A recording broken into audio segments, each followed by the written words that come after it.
एक संध्या एक पहाड़ी सराय में एक नया अतिथि आकर ठहरा।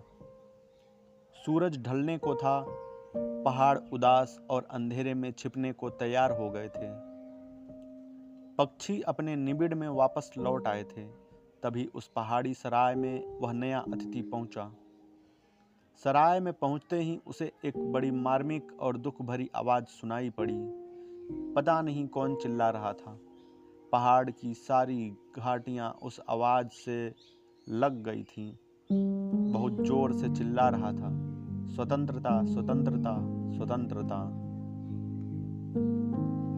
वह अतिथि सोचता हुआ आया, किन प्राणों से यह आवाज उठ रही है। कौन प्यासा है स्वतंत्रता को, कौन गुलामी के बंधनों को तोड़ देना चाहता है। कौन सी आत्मा यह पुकार कर रही, प्रार्थना कर रही। और जब वह सराय के पास पहुंचा तो उसे पता चला यह किसी मनुष्य की आवाज नहीं थी। सराय के द्वार पर लटका हुआ एक तोता स्वतंत्रता की आवाज लगा रहा था। वह अतिथि भी स्वतंत्रता की खोज में जीवन भर भटका था। उसके मन को भी उस तोते की आवाज ने छू लिया। रात जब वह सोया तो उसने सोचा, क्यों न मैं इस तोते के पिंजड़े को खोल दूं ताकि यह मुक्त हो जाए, ताकि इसकी प्रार्थना पूरी हो जाए। अतिथि उठा। सराय का मालिक सो चुका था।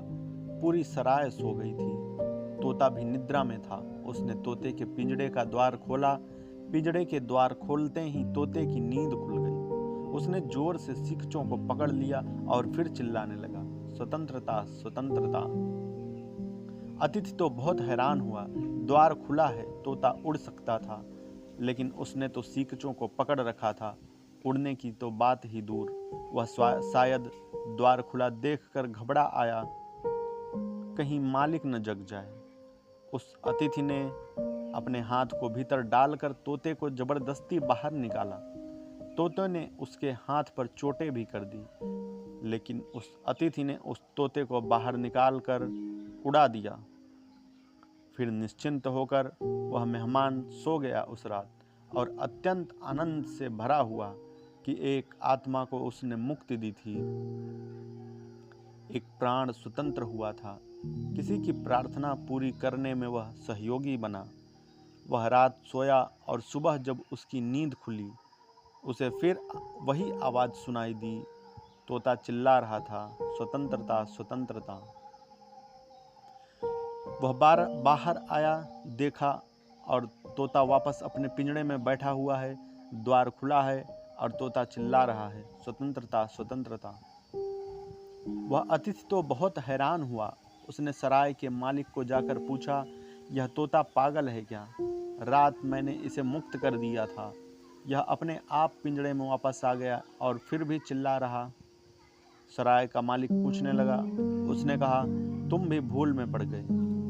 इस सराय में जितने मेहमान ठहरते हैं, सभी इस भूल में पड़ जाते हैं कि तोता जो चिल्ला रहा है वह उसकी अपनी कोई आकांक्षा नहीं है, सिखाए हुए शब्द हैं। तोता जो चिल्ला रहा है वह उसकी अपनी प्रार्थना नहीं है, सिखाए हुए शब्द हैं, यांत्रिक शब्द हैं।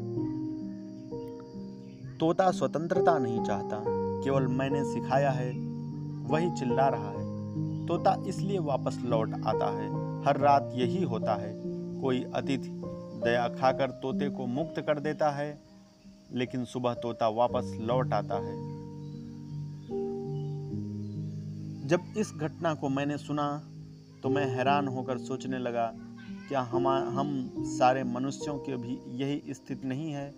क्या हम सब भी जीवन भर नहीं चिल्लाते कि मोक्ष चाहिए, स्वतंत्रता चाहिए, सत्य चाहिए, आत्मा चाहिए, परमात्मा चाहिए? लेकिन मैं देखता हूँ कि हम चिल्लाते तो जरूर हैं, लेकिन हम उन्हीं सींगों को पकड़े हुए बैठे रहते हैं जो हमारे बंधन हैं। हम चिल्लाते हैं मुक्ति चाहिए, और हम उन्हीं बंधनों की पूजा करते रहते हैं जो हमारा पिंजड़ा बन गया, हमारा कारागृह बन गया।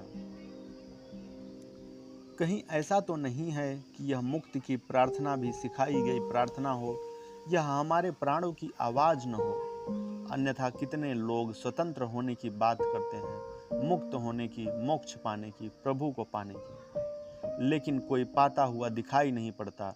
और हर रोज सुबह मैं देखता हूँ लोग अपने पिंजड़ों में वापस बैठे हैं, रोज अपने सीखचों में, अपने कारागृह में बंद हैं, और फिर निरंतर उनकी वही आकांक्षा बनी रहती है।